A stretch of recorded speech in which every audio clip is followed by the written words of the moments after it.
Bom, eu queria talvez continuar um pouco nesse assunto de locadora de veículos. Eu cheguei a fazer um vídeo há pouco tempo sobre a Unidas. Ficou nítido que nesse período agora ela teve um impacto grande, tanto na quantidade de diárias de locação quanto no valor delas. Eu cheguei a ler lá que caiu de 70 e poucos reais a diária para alguma coisa em torno de 50 ou 51, alguma coisa nesse sentido, e deve ter continuado em maio nesse patamar, se não subiu um pouquinho. Claro que a Unidas ela ainda tem uma vantagem por causa da gestão de frotas, talvez vai impactar menos do que na Movida, por exemplo, e ela também comprou a Zeta, né? A Zeta que tem veículos especiais para locação. Então eu queria que você passasse um pouquinho nisso tudo.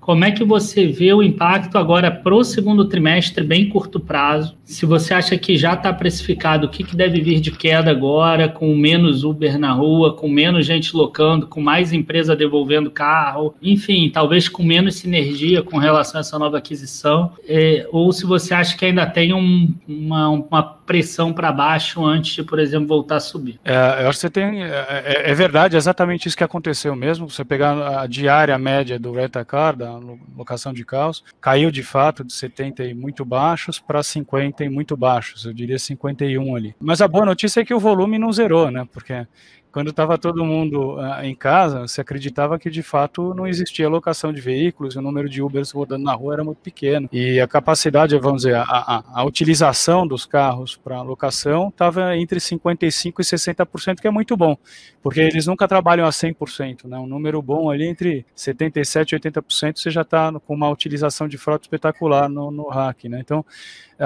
não é tão ruim assim. Agora, o ticket caiu mesmo, os contratos mais longos de um ano, mais perto de um ano, né? Eles continuaram, então eles têm tickets menores, e o spot, aquele mais avulso, que é o que dava mais dinheiro, em diária realmente caiu. Eles fizeram uma aquisição importante, que vai trazer uma receita importante para a companhia, mas assim, nesse trimestre não tem como ter resultado bom. A gente vê, inclusive, a empresa divulgando que o aumento da depreciação, numa boa medida ali, era em função de uma perda no volume, né? Uma não diluição no volume de veículos vendidos, etc. Então, não tem como ter resultado no curto agora. Agora, para a gente, quanto é que isso aí, de fato, afeta a empresa, né? Afeta o valor econômico da empresa. A diária que você deixou de locar, você perdeu, você não recebe mais depois. E depois você tem aquela quantidade de diárias para fazer e é o dinheiro que vai entrar. Então, essa diária você perdeu, mas o carrego disso em relação ao valor econômico é relativamente pequeno, porque o carro continua existindo. Talvez você possa ter, inclusive, o veículo... Mais ou menos, porque eu já estou vendo a venda também do veículo seminovo. É provável, né, que esses meses todos que as montadoras não venderam, elas deem algum desconto para vender modelos que vão ficar mais antigos, que vão ficar obsoletos. E aí isso deve diminuir o valor dos seminovos. Então a Unidas, que vem crescendo o valor dos seminovos que ela vende, talvez vai ficar um pouco menor. Então, quer dizer, ela vai perder valor econômico no estoque dela de diárias e no estoque de venda de seminovo para comprar novos veículos, entendeu? Não vai ser no ciclo inteiro, pelo menos na minha visão. Conversando com as empresas a respeito dessa dinâmica do preço do usado, da venda do usado, etc., a gente tem o seguinte: as montadoras de fato estão fechadas, né? E a demanda ela não deixou de existir, ela simplesmente não foi atendida. Quando eles reabrirem, vai ter uma série de custos, né? Custos de fábrica, custos de fabricação, que vão ser diluídos na nova produção. Além do tempo, um gap para a nova produção satisfazer a demanda que virá. Além disso, tem uma boa parte ali de componentes importados, né? E o câmbio subiu, no estoque que ela tem aqui, ela repassa o preço do câmbio. Então, o cenário dessas empresas, se você conversar com as empresas a respeito da dinâmica do carro zero, provavelmente o carro zero subirá de preço, né? E o usado, se a gente olhar historicamente, o usado sempre, em crise, ele sempre foi bastante resiliente por conta do PMT, né? O pagamentozinho que o sujeito é capaz de fazer com a taxa de juros. Então, por um lado, a taxa de juros e o custo do financiamento do usado vai ter reduzido.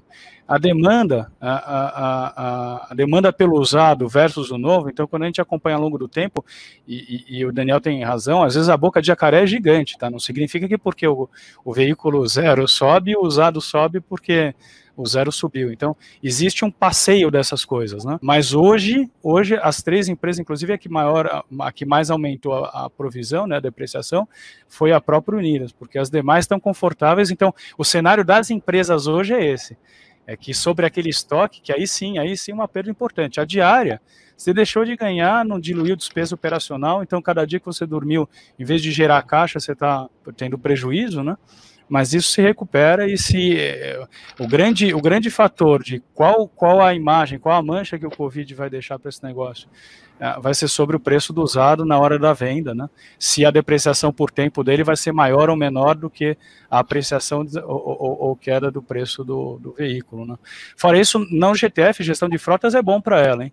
É bom para todas elas, porque é um mercado difícil de consolidar, porque depende muito de relação comercial. Quando a pequena e média locadora passa por alguma dificuldade, ela de fato tem oportunidade de não só fazer M&A, como a Unidas fez, né? Mas antecipa a consolidação de mercado dela. Mas assim, basicamente, a questão da Unidas é que ela tem uma execução muito, muito boa, como as outras duas também, e o valuation dela tá bastante atrativo no preço atual, com muito pouco downside risk, né?